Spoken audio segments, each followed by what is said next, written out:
Hi friends, అస్సలాము అలైకుం. Welcome back to SK Ranja vlog. నేను మీ రంజాని. అందరూ ఎలా ఉన్నారు? బాగున్నారా? మేమైతే చాలా బాగున్నాం. మీరు కూడా బాగుండాలని మనస్ఫూర్తిగా కోరుకుంటున్నా అండి. ఈరోజైతే నేను హెల్తీగా మోమోస్ అయితే చేస్తున్నాను.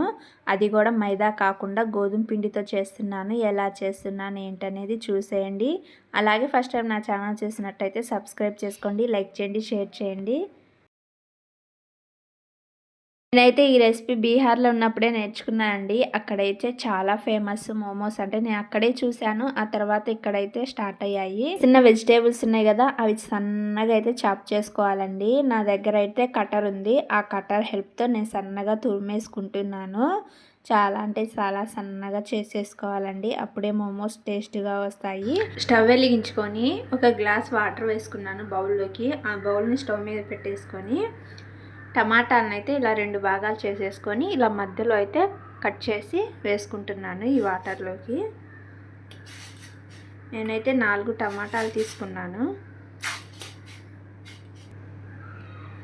ఒక 8 ఎండుమిర్చిని అయితే వేసుకుంటున్నాను. వీటిని అయితే ఉడికించుకోవాలి ఇప్పుడు ఈ వాటర్లో. ఇలాగైతే ఒక 10 నిమిషాలు ఉడికించుకొని స్టవ్ అయితే ఆఫ్ చేసుకోవాలి. చూడండి, టమాటాలు అనేవి బాగా ఉడికాయి. వీటిని అయితే పూర్తిగా చల్లారనిద్దాము. వీటిని ఈవినింగ్ చేస్తున్నా అండి. క్లైమాట్ అయితే ఆఫ్టర్నూన్ నుంచి చాలా చల్లగా ఉంది మాకు. ఇంకా క్లైమాట్ కూడా చాలా బాగుంది. చాలా రోజులు అవుతుంది మోమోస్ తినకని చెప్పేసి చేయడం స్టార్ట్ చేశాను. ఇంక ఇవైతే పూర్తిగా చల్లారిపోయాయి కదా. టమాటాల మీద ఉన్న ఇలా తొక్కనైతే తీసేసుకోవాలి.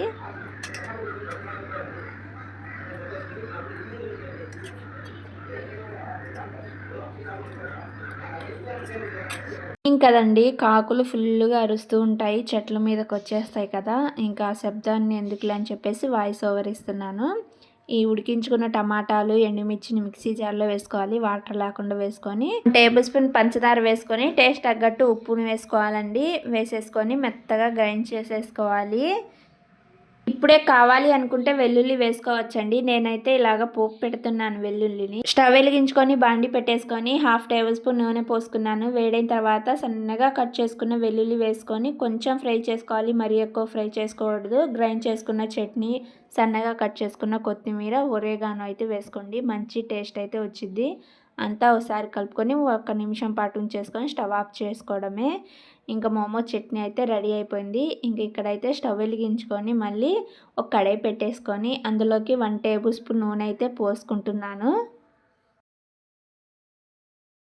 నూనె అయితే వేడైపోయిందండి. సన్నగా కట్ చేసుకున్న పచ్చిమిర్చి, అల్లం, వెల్లుల్లిని అయితే వేసుకోవాలి. వేసుకొని ఒక 5 నిమిషాల పాటు ఫ్రై చేసుకోవాలి. వెజిటేబుల్స్ అయితే ఇలా సన్నగా చాప్ చేసేసుకున్నాను. ఇప్పుడైతే 2 ఆనియన్స్ని ఇలాగ సన్నగా కట్ చేసుకొని వేసుకున్నానండి. ఒక్కొక్కటి ఐటమ్ వేసుకుంటూ 5 నిమిషాలు అయితే ఫ్రై చేసుకోవాలి. ఆ తర్వాత క్యారెట్ వేసుకొని ఒక 5 నిమిషాలు ఫ్రై చేసుకొని క్యాప్సికాన్ని కూడా వేసుకొని ఒక 5 నిమిషాలు ఫ్రై చేసుకున్నాను. ఇంకా ఆ తర్వాత సన్నగా చాప్ చేసుకున్న క్యాబేజీ అండి.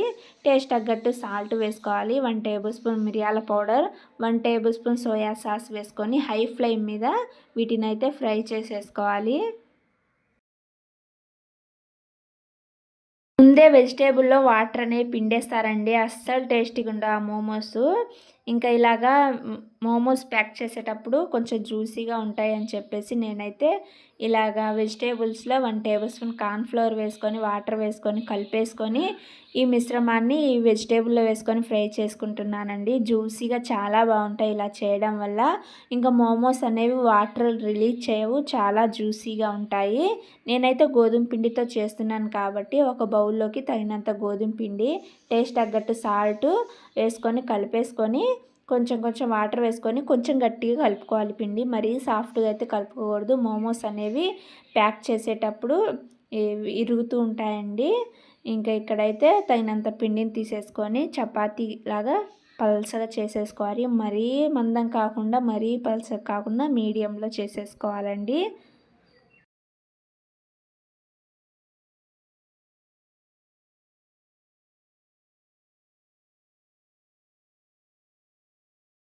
ఇలాగ చేసుకున్న తర్వాత ఒక గ్లాస్ కానీ ఒక బౌల్ కానీ వాటి హెల్ప్తో ఇలాగైతే నేను కట్ చేసుకుంటున్నాను. ఇలా కట్ చేసుకొని ఇలాగైతే 2 టైమ్ లాగా ప్యాక్ చేయొచ్చు సమోసాని. ఇలాగైతే చుడుతున్నాను నేను. ఎలా చేస్తున్నానో చూసేయండి.